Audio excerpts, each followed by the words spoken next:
आज का जो मेरा मौजू है वो इस चीज पे है कि बहुत से लोगों का ये सवाल आता है कि हमें अगर कोई साइकोलॉजिकल इशू हो जाए या मेंटल हेल्थ डिसऑर्डर हो जाए तो हमें किससे कंसल्ट करना चाहिए, साइकेट्रिस्ट से कि साइकोलॉजिस्ट से।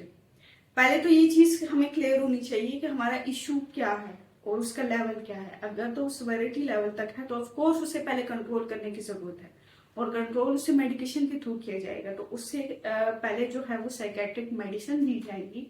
जब उसके सिम्टम्स कंट्रोल में होंगे, मैनेजेबल होंगी चीजें, तब उसे जो है थ्रू थेरेपी, थ्रू काउंसलिंग उसको इंसाइट डेवलप किया जाएगा और उसकी थॉट्स को चेंज किया जाएगा। तो असूलन होना तो ऐसे चाहिए कि इंसान को दोनों से कंसल्ट करना चाहिए या वो प्लेटफॉर्म चूज करना चाहिए जहां पर साइकेट्रिस्ट,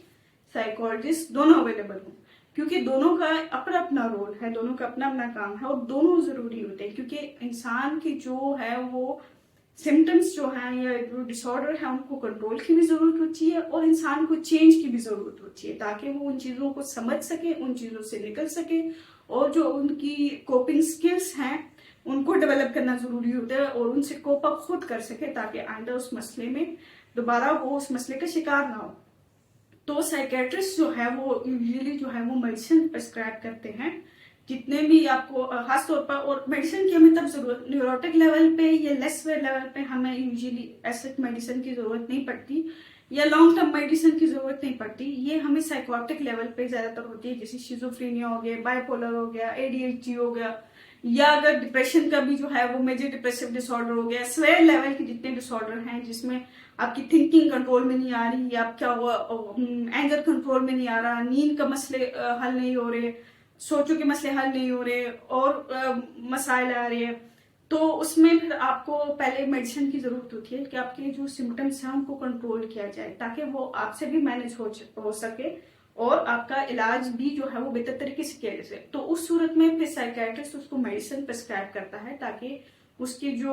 ब्रेन केमिस्ट्री है या जो हार्मोनल डिस्टर्बेंस है, जो भी उसका चीजें हैं वो चीजें बैलेंस में आ जाए। उसके बाद जो एम फेस होता है वो या एम रोल होता है वो साइकोलॉजिस्ट को होता है कि साइकोलॉजिस्ट उसको इनसाइट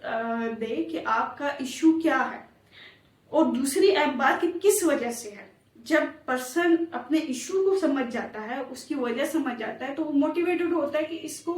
कैसे हल किया जाए या इससे कोप अप कैसे किया जाए। फिर उस सूरत में साइकोलॉजिस्ट जो है वो मुख्तलिफ फेसेस से भी उसे गुजारता है, उसकी मुख्तलिफ असेसमेंट करता है, उसके ऊपर अप्लाई करता है, टूल्स अप्लाई करता है, टेस्ट अप्लाई करता है, जिससे उसकी पर्सनैलिटी असेसमेंट होती है, उसकी थिंकिंग, उसकी थॉट्स, उसकी नीड्स, उसका जो है वो इंटेलेक्चुअल लेवल, एब्स्ट्रैक्ट थिंकिंग, ये सारी चीजें जो है वो मेजर करता है। और इसके इन सब चीजों के बाद या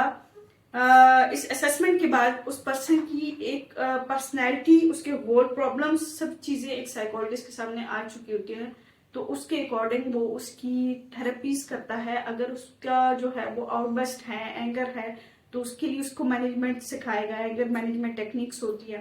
अगर वो रिलैक्सेशन में मसला आ रहा है, स्ट्रेस में आ रहा है, तो उसके लिए डिफरेंट रिलैक्सेशन टाइप्स हैं, टेक्निक्स हैं, वो उस पर अप्लाई होंगी। मेडिटेशन उस पर अप्लाई होगी ताकि वो रिलैक्स होना सीख सके या अपने आप को रिलैक्स करना सीख सके। अगर उसकी थॉट्स में मसला आ रहा है, नेगेटिव थिंकिंग है, ओवर थिंकिंग है, या इस तरह से है, तो उसकी थॉट रिस्ट्रक्चरिंग की जाती है, सीबीटी उस पर अप्लाई की जाती है ताकि वो अपनी थॉट्स को रिस्ट्रक्चर कर सके और जो है वो अपनी थॉट्स को एक पैटर्न में लेके आके डिस्टॉर्टेड थॉट्स जो भी है उसकी चेंज होके जो है उन चीजों को प्रॉपरली ट्रीट किया जाए। तो दोनों ट्रीटमेंट, दोनों कंसल्टेंट जरूरी होते हैं किसी भी साइकेट्रिक साइकोलॉजिकल इशू में। तो हमें दोनों से कंसल्ट करना चाहिए। फिर भी अगर हमें लगता है कि हमें किसी एक से कंसल्ट करना है तो आपने सबसे पहले अपना एनालिसिस करना है कि आपके जो सिम्टम्स हैं वो अगर मैनेजेबल है, आपके कंट्रोल में है, तो आप साइकोलॉजिस्ट से कंसल्ट करें और उन सिम्टम्स को या अपनी कोपिंग स्किल्स को या अपने इश्यू को समझे और इस चीज का हल करवाएं। और अगर आप ये समझते हैं कि आपकी सिम्टम्स आउट ऑफ कंट्रोल हैं, आप बिल्कुल ना सो पा रहे हो, ना कुछ कर पा रहे हो, ना आपकी जो नॉर्मल रूटीन होती है, नॉर्मल लाइफ है, वो बिल्कुल डिस्ट्रॉय है, डिस्टर्ब है, और जो है आपकी एक्टिविटीज, बिहेवियर, सब कुछ आउटबर्स्ट, एंगर, सब कुछ आउट ऑफ कंट्रोल है, तो पहले आपको साइकियाट्रिस्ट से कंसल्ट करना है और आपने मेडिकेशंस जो है वो प्रॉपर यूज करनी है ताकि आपकी सिम्टम्स कंट्रोल किए जा सके।